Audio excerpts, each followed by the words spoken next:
Namo tassa bhagavato arahato samma sambuddhassa. Namo tassa bhagavato arahato samma sambuddhassa. Namo tassa bhagavato arahato samma sambuddhassa. So we finished 1 month of Vasa today. 1 month of Vasa. So we came, some of you were here last time, when we entered the day before the entry for Vasa, we did the Vasa invitation.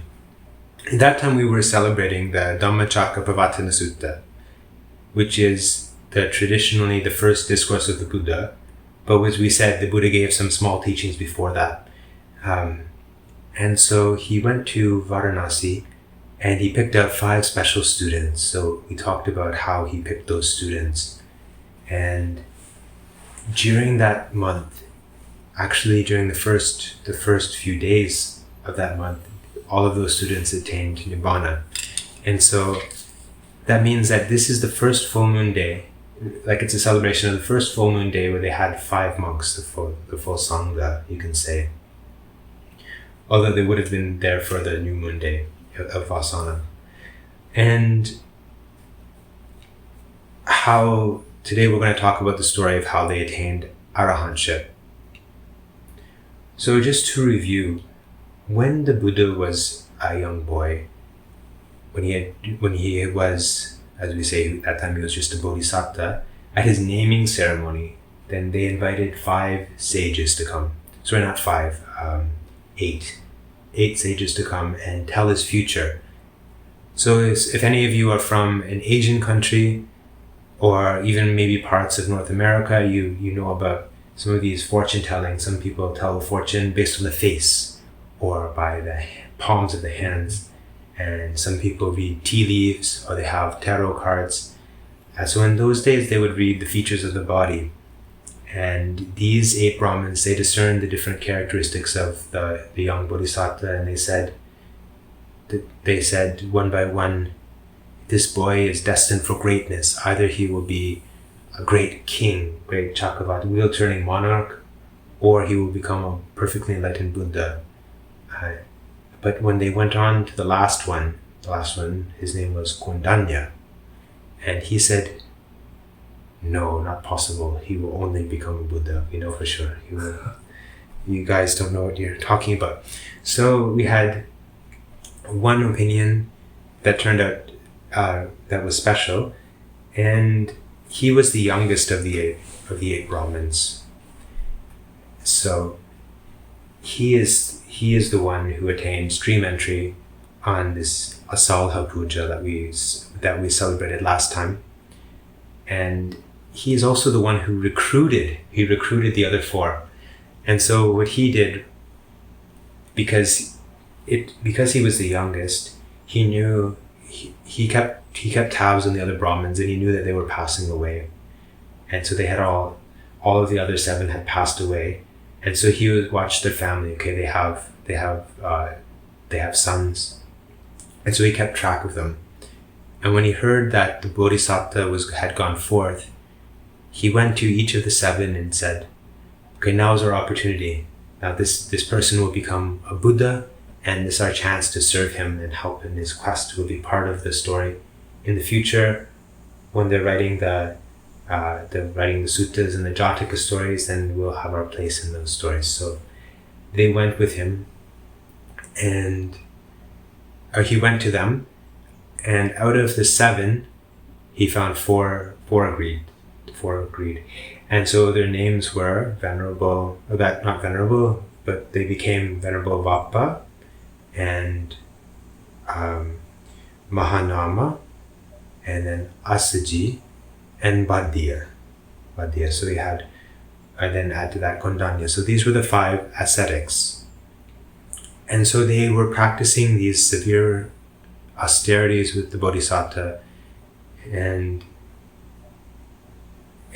they couldn't attain any superhuman state. But of course they developed a lot of good qualities, and you can imagine they developed incredible patience and energy and endurance and things like that. And so then, now at the start of when the Buddha first taught them, then he's got their confidence. So they decided to follow him. And after the first teaching, Venerable Kondanya attained stream entry. So after that, they made a plan. The plan was that they would enter the 3-month Vasa period at Varanasi with the Buddha, and then they would have, some of them would go on alms round and the others would sit and practice meditation. So for the first period, they had 2 of them went to practice. So Asaji and Mahanama would go on alms round, and then Vapa and Bhadya would be practicing meditation with the Venerable Kondanya. And then, so it says, this is in the commentaries, that the first day of the Vasa, Venerable Vapa attained stream entry. So then we had 2 stream entries, 3 more to go. And then on the next day, it was Bhadya. Bhadya attained stream entry. And then on the next day it was Mahanama. And finally it was Venerable Asaji. So we have 5 stream enterers by the 4th day of the rains retreat. And when they attained stream entry, they also got their ordination. So all of them now were bhikkhus. They got this Ehi Bhikkhu ordination. So now we had a Sangha of 5 monks. And on that day, the Buddha saw that they were finally ready. And they were ready for the deeper teaching, the teaching that would lead them to arahantship. And this is when he preached the Anatta Lakkhana Sutta. So we consider this the 2nd sutta. And the Anatta Lakkhana Sutta deals with the 5 khandhas, the 5 aggregates. So we have rupa, or physical form. We have vedana, or feeling tone. We have sanya, or perceptions. We have sankhara, which we translate as formations or constructions or something like that. And we have vijnana, or consciousness. So these have particular meanings in the Buddhist teaching. And if you take all 5 of them together, they constitute our entire world of experience. Everything that we experience can be sort of broken down into one of these 5 things. And the Buddha asks them about these. What is their nature? Is it permanent or impermanent? So there are two strands to the sutta. The one is this proof showing that these 5 aggregates are suffering, and then the one is to show that they're not worthy of being called self. So this is the anatta quality. But before we really look at that, we need to take a step back, because it's not immediately obvious what's meant by these 5 things. So we say form. Why is it called an aggregate? So it's called an aggregate because the Buddha is talking about form, physical or material objects of all sorts, past, present, future, internal, external. So then if you collect all of those together, then all of that is this form aggregate. And then we have this rupupadana kando. So this aggregate of clinging, it means that people can attach to these things, so they can develop desires for them, and they can cultivate those desires based on it. So this is the form aggregate. So we have things like any qualities that we have in a material. It doesn't matter whether you're using the Abhidhamma classification or Western scientific classification. So for example, if you start looking through a microscope and you see some kind of structure of a protein or something like that, you can see the protein molecule has folded according to certain forces it's folded around certain bonds. And this is happening because of some kind of a pushing force. So this is wind element, we say, according to Buddhist teaching. And then with this motion, that there will be change in temperature, right? And so then there's certain changes in temperature with these molecules, and and things like that. So we have the heat element, the solidity element. They resist each other. The water element. So they, even if you try to pull them apart, they have this cohesion to them. So whatever level you look at matter, gross or subtle, then we have these characteristics come into form of materiality. And so then we have the Vedana is more internal. So everything that we experience, we're going to have either a pleasant, unpleasant, or neutral reaction to it of some sort. We'll understand that this is a pleasant or unpleasant item. And this affective tone is what we call Vedana. And it can have different sources. It can have a wholesome or unwholesome source. So for example, one person wants to, they have desire to become, they want to become 5-star general, and somebody else has desire to become an arahant, right? We have different kinds of desires. So we have, so the Buddha helps us to see like the kind of feeling that comes from these things. We can categorize as worldly or leading towards nibbana kind of thing. So there's a bit more to it than I'm explaining right now, but this is generally what Vedana means, the feelings. And then Sanya are our perceptions. So these perceptions are how we mark new items that we see, how we categorize things, and also how we remember things that we've seen in the past. So you can think, if you, for example, if you are an art historian, you may see some painting, and you may think that this is a fake painting, a fake Rembrandt, and I can tell because of this and that. So then in your mind, you're marking this. You have this perception of a fake painting. Now, if you're a child, you might think, oh, beautiful colors, beautiful paint. They don't even notice what's in the painting. Maybe they just like the colors or something like that. They just see beautiful colors, and that is their perception. And later in the future, when they see that object, they've sort of marked it in their memory. So this is in that way. And sometimes you can see how your mind has changed when you've had a perception of something as a child. The common example is, imagine you visit your home from when you were a child. You haven't seen it for 35, 40 years. You go back to visit it and you say, what? It was a lot bigger back then. So we have this kind of experience. So this is because we've marked it in our mind in a certain way. And so different people will have these different perceptions of all of the things we experience in life. And so then, again, the aggregate is all of the perceptions in the universe kind of thing, past, present, future. So we have sankhara. Sankhara can mean our thoughts and intentions. That's generally, it can have very broad meanings, but most commonly it means our thoughts and intentions. And of course, the aggregate would be all past, present, future thoughts and intentions. And vijnana is consciousness, which is more of a bare perceptual awareness of things. And so this also will arise and pass. So we become conscious of things through our eye or through sounds. According to the Buddhist teachings, that consciousness is coming through the different doors. So we have, we're visually conscious of something, and then we also have our mental perceptions. So we're conscious of things mentally. So we have our memories. So the Buddha is asking these 5 ascetics who probably have developed deep concentration by now, because they've been practicing a long time, and then the Buddha has been sending the others on alms round so that the remaining ones can practice their meditation. And so he asks them, these 5 aggregates, are they permanent or impermanent? And so they can see very clearly through the power of their concentration that these things are not permanent.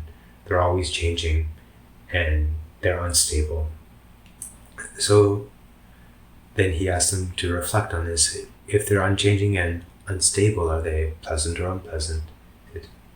Well, there's an intrinsic kind of unsatisfactoriness of it.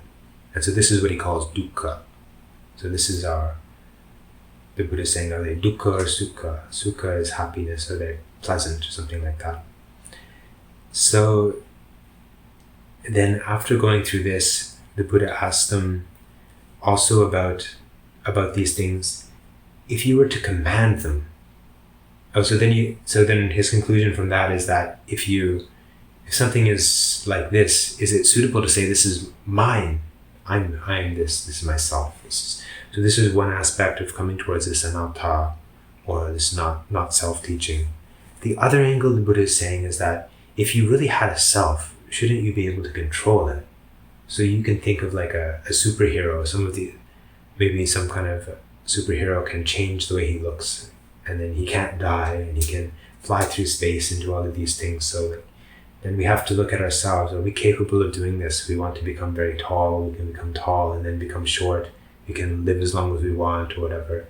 Can we not get hungry? Can we not get indigestion if we eat the wrong food, or whatever? So obviously we can't control these things. And so this is another aspect that the Buddha comes at as being non-self, or not self. So actually the Buddha doesn't say these 5 aggregates are not self. He says, are they worthy of considering as a self or not? So he's putting it on them. Do you want to consider them as a self? Of course you can call them self. You can call them Andrew if you want. Or you can call them whatever, but he's asking, like, is it worth to consider them as a self? Is it helpful to consider them as a self? And when he gives his teaching, he's not trying to convince them of a philosophical position, right? He's trying to bring them to the realization that he's also realized about the source of all suffering. And when he gives his teaching, because their minds are very well prepared, then there was this process of detaching from them. These process you can see in the sutta. He mentions words like viraga or nibbida, and it's like becoming disenchanted or not desiring them anymore. And then the words they use, something like the mind turned away from them and it turned towards nibbana, something like this. And even when the discourse was being spoken, all 5 had become arahants. So this is what we're celebrating today.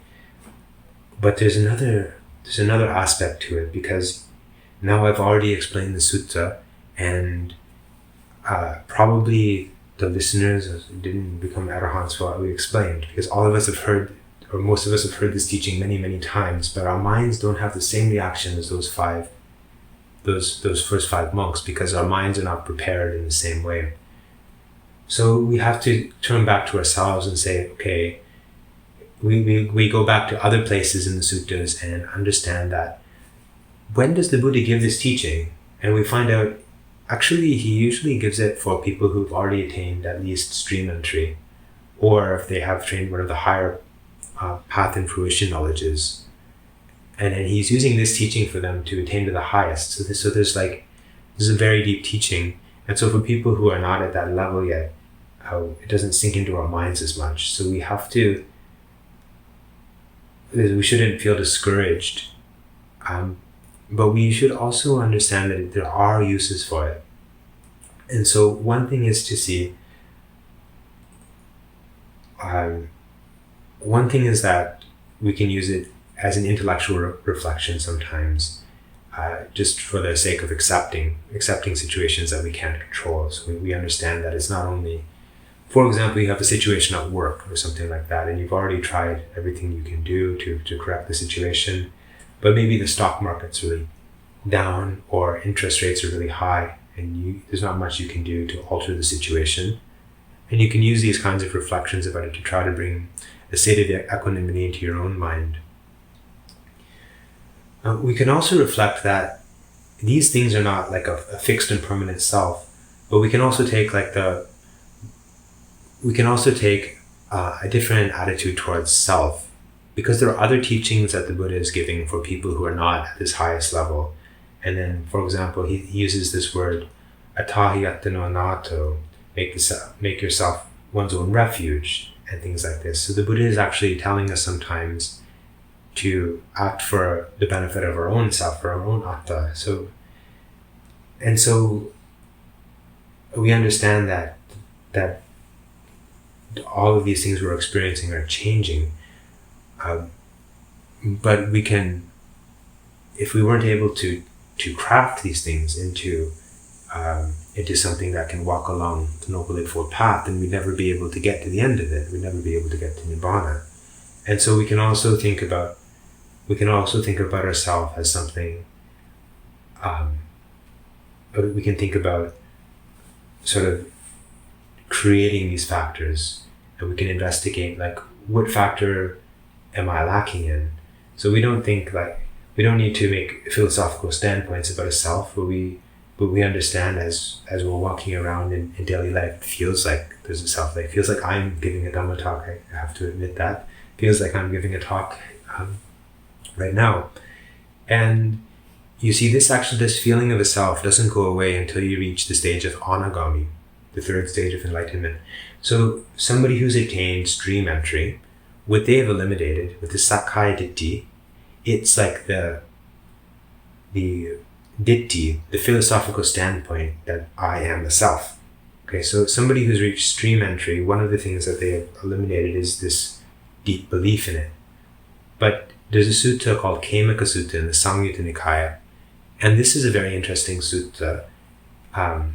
There's a monk he's very old, he's on the verge of death, and then he's living a bit away from the main monastery in a kuti, and the other monks go to visit him. And when they go to see him, they ask him how his sickness is. He says, "No, I'm not very well." And then they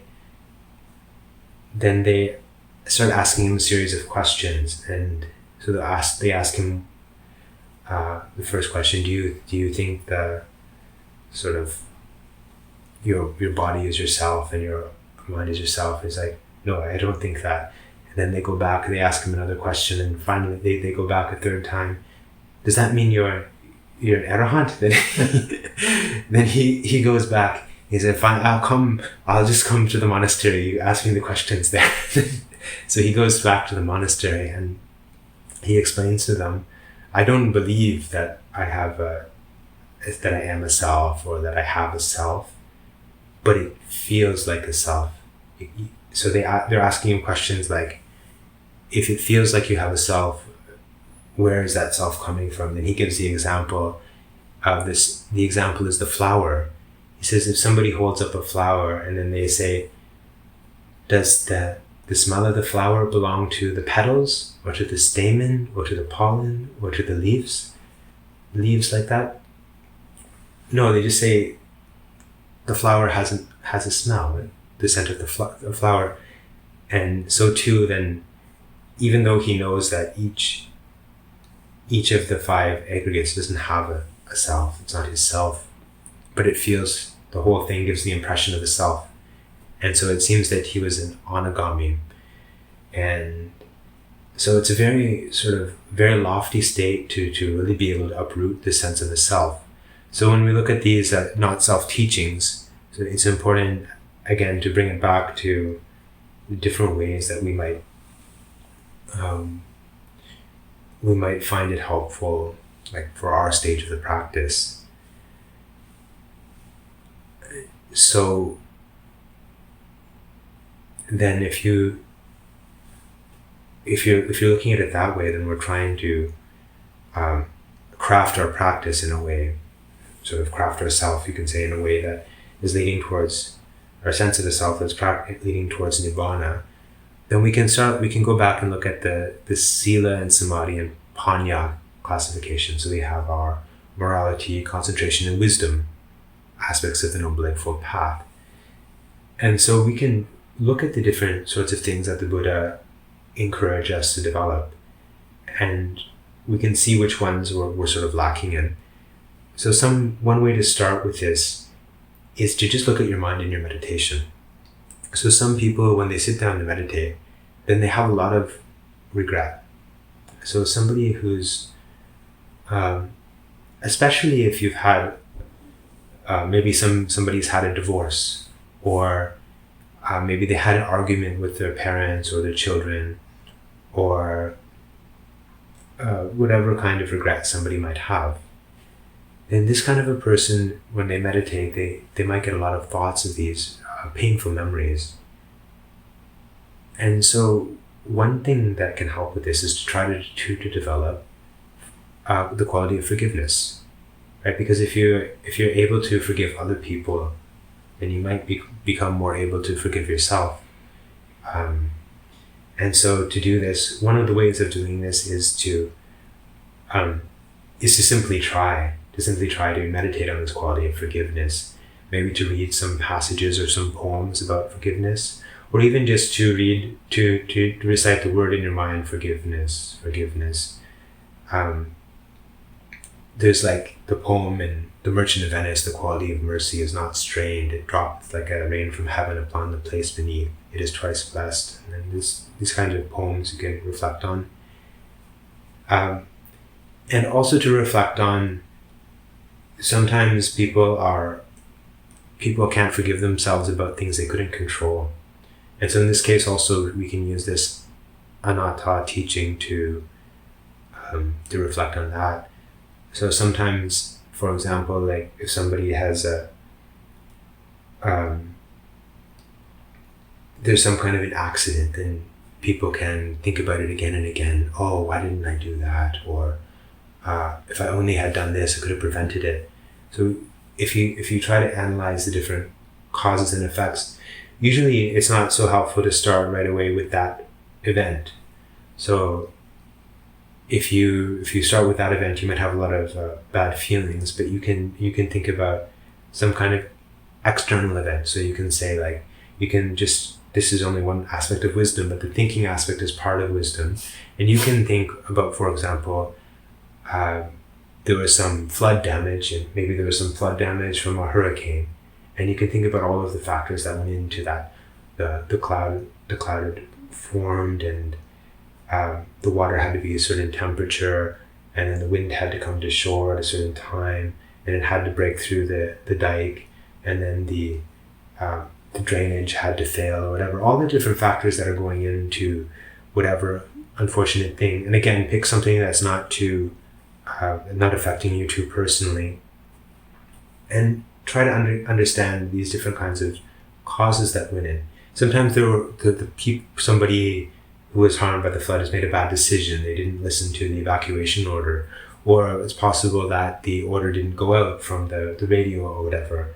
And so you can understand like all of these causes are coming together, and we can't control. We do have some sort of control of our intentions, and we can investigate things. We should do that, but there are certain things that cannot be controlled. And so trying to integrate this understanding of not self to develop the sense of forgiveness is just one example of the way that we can try to develop our good qualities on the way to practicing the Noble Eightfold Path. So I wish that all of you can have a smooth practice, that you won't face any disasters, and you will be able to overcome your meditation difficulties quite easily, and that you may attain the peace of Nibbana as swiftly as possible. Sadhu, sadhu, sadhu.